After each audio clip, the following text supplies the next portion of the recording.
হাতে যখন সময়টা একেবারেই কম থাকে আর বেশি তেল মশলা না দিয়ে এইভাবে রেসিপিটাই বানিয়ে নিই। প্রথমে একটা প্রেসার কুকার নিয়েছি, তার মধ্যে 2 চামচের মতন সর্ষের তেল দিয়ে দিলাম। আর আমি দিয়ে দিলাম 2টো মিডিয়াম সাইজের কুচনো পেঁয়াজ, 2 চামচের মতন আদা রসুন বাটা, আর অল্প করে লবণ ছড়িয়ে দিতে হবে 1/2 চামচের মতন। তারপর সমস্ত কিছু ভালো করে একসঙ্গে মিশিয়ে নিতে হবে। আর মশলাটাকে বেশ কিছুক্ষণ নাড়াচাড়া করে ভেজে নিতে হবে, যাতে মশলার কাঁচা গন্ধটা চলে যায়। আর এই মশলা ভাজার সময় কয়েকটা জিনিস দিয়ে দিতে হবে। প্রথমে আমি কেটে রাখা 2টো মিডিয়াম সাইজের টমেটো দিয়ে দিলাম।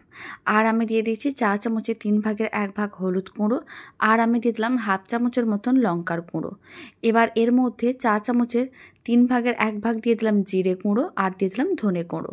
এবার সমস্ত মশলাগুলোকে একসঙ্গে ভালো করে মিশিয়ে মশলাগুলোকে প্রথমে 2 মিনিটের মতন নাড়াচাড়া করে নিতে হবে। যখন মশলাগুলো হালকা ভাজা ভাজা হয়ে আসবে আর কাঁচা গন্ধটা যখন থাকবে না, তখন এর মধ্যে দিয়ে দিতে হবে কিছুটা পরিমাণ জল। তারপরে ভালো করে মিশিয়ে নিতে হবে আর মশলাটাকে ভালো করে কষিয়ে নিতে হবে যতক্ষণ না মশলা থেকে জলটা শুকনো হয়ে তেল আলাদা হচ্ছে।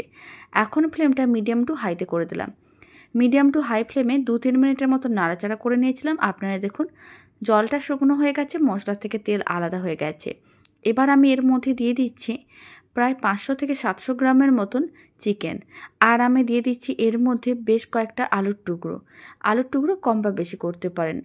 এবার এর মধ্যে দিয়ে দিলাম কিছুটা পরিমাণ আবারও লবণ দিলাম, মানে স্বাদ অনুযায়ী, আর অল্প করে একটু চিনি দিলাম। আর আমি দিয়ে দিলাম সামান্য পরিমাণ গরম মশলার গুঁড়ো। এখন সমস্ত কিছু একসঙ্গে ভালো করে মিশিয়ে নিতে হবে।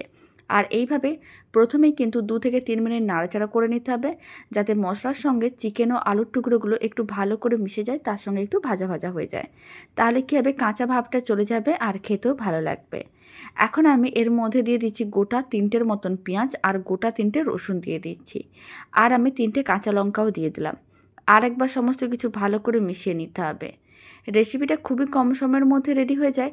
গরম গরম ভাতে এই রেসিপি থাকলে আশা করি অন্য কিছুর প্রয়োজনও পড়বে না। আর খুব বেশি তেল মশলারও প্রয়োজন পড়ে না, আর সময়ও অনেক কমের মধ্যেই রেডি হয়ে যায়।